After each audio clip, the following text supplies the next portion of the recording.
Morning everyone. Oh, wait. Morning everyone. It's Wednesday. Morning everyone. It's Wednesday, back in the workshop, and I thought I'd get Brad in the video because I'm doing really rubbish at video. And I'm better, yeah. I've been trying to do this stuff for ages. Right. So I'm working on my Superbike again.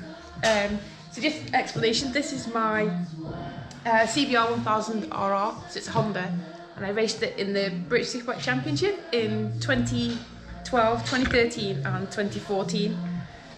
It was an existing Superbike, so I bought it as a Superbike ready to go. So if you want to race in Superbike, British Superbike Championship as a privateer, this was the way to go, and this was perfect for me at the time. So in 2010 they decided to try and pilot an Evo class. So it was basically to get rid of traction control, anti-wheelie and all the electronic aids, some restrictions in the engine, and just to reduce the costs. So they ran an Evo class for 2 years just as an experiment to see how it would go. And it worked out really, really well. The Evo bikes were getting right up there and they were very competitive. So in 2012, the year that I joined the British Superbike Championship, they swapped the whole class to Evo. In terms of trying to race in the British Superbike Championship as a complete privateer with like tiny minimal budget, this bike was absolutely perfect. And I've got like super fond memories of riding this. I scored my first British Championship points on this bike, and like I say, we ran it for three years in the championship. It's a bit like Trigger's Broom though. At some point it's had a new frame, it's had a new engine. It's got a different swing arm. I managed to buy an aftermarket swing arm off another race team when they left the championship. This swing arm is amazing. I literally went 1 second faster a lap, literally just because of the swing arm. I was very sceptical about that, but it made such a difference to the side grip on the tyre. So yeah, that was a really good purchase. Yeah, so it's had all sorts of new bits and pieces over the course of its life.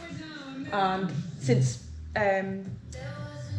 I raced for Honda Racing, obviously I retired this bike, and it is an older shape bike, the older model that was pretty much the same from 2008 right to 2017. Obviously I wanted to keep the bike because it's got lots of fun memories for me. I really enjoyed riding it, and it's been worth keeping because I've managed to use it for quite a few shows now. So I've used it at Goodwood previously. We went to Shelsley Walsh and did a hill climb with it, and we did Car Fest, which was ace, so I took it there. So yeah, it's done quite a few shows, and I've still got to ride it, which is really cool. But it needs a bit of maintenance now, so I've had to replace the starter clutch because it's been basically started and stopped so much that it needed a new starter clutch. So I'll just show you that and how that works. So this is it here. Basically that bolt's just on the end of the crank behind the clutch cover. Really easy to get to and simple to take off. And basically when you hit the starter button, this gear engages and spins the crank to fire up the engine. And then once the engine is running,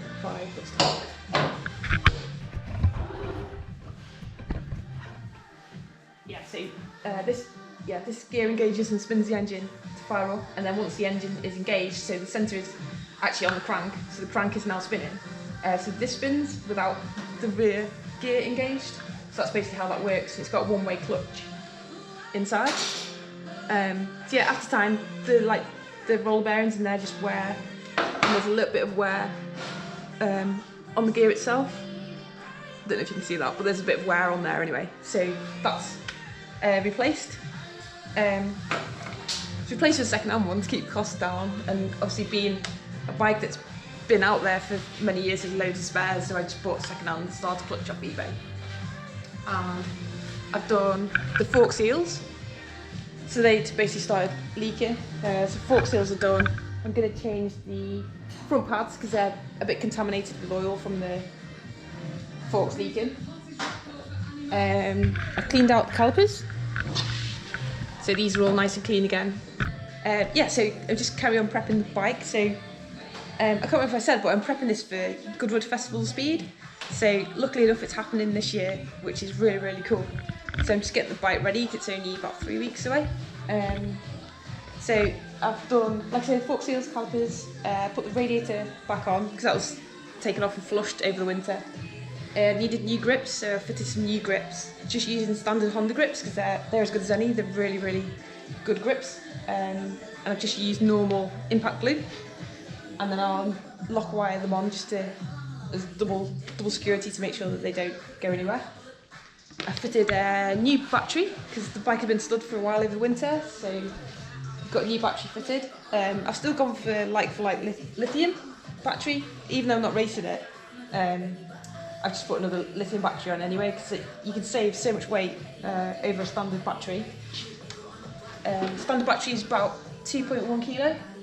Lithium one is 560 grams, so it's a massive saving on weight.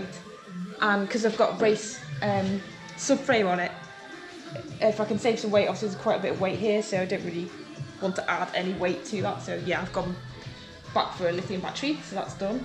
Then I just need to fit my Aleman TT fairings to the bike. So for Goodwood this year, they're doing Maestros in Motorsport, it's called, and I think there's a big emphasis on the Aleman TT for the bikes. So I'm taking my Superbike, but dressed up as my Super Stocker that I raced at the 2010 Aleman TT. So I kept the fairings from when I broke my own lap record in the senior that year, and it's well, they're basically off the same model bike, so they will bolt straight on.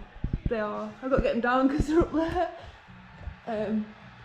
Yeah, and they are as they were when they came off the bike, so I've still got flies and everything on them.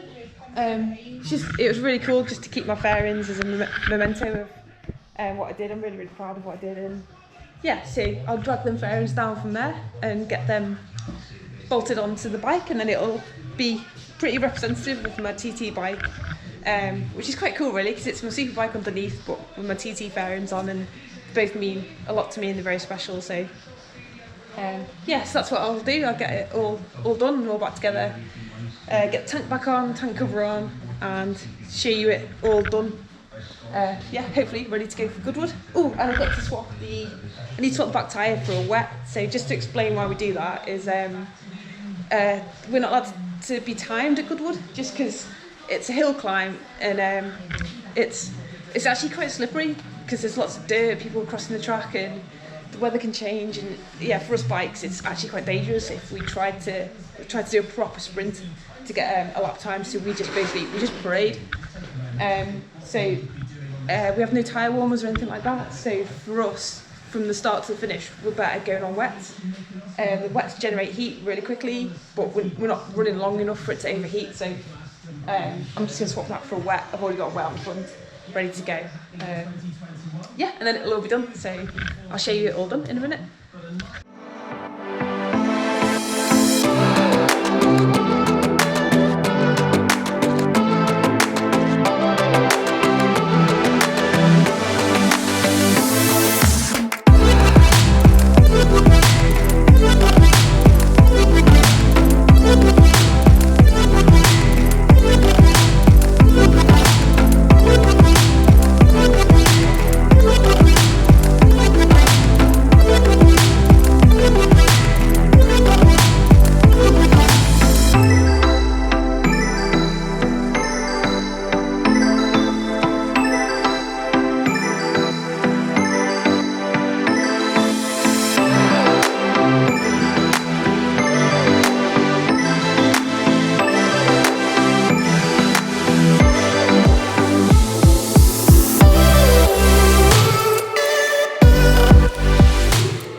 So that's the Superbike all done with my Aleman TT fairings.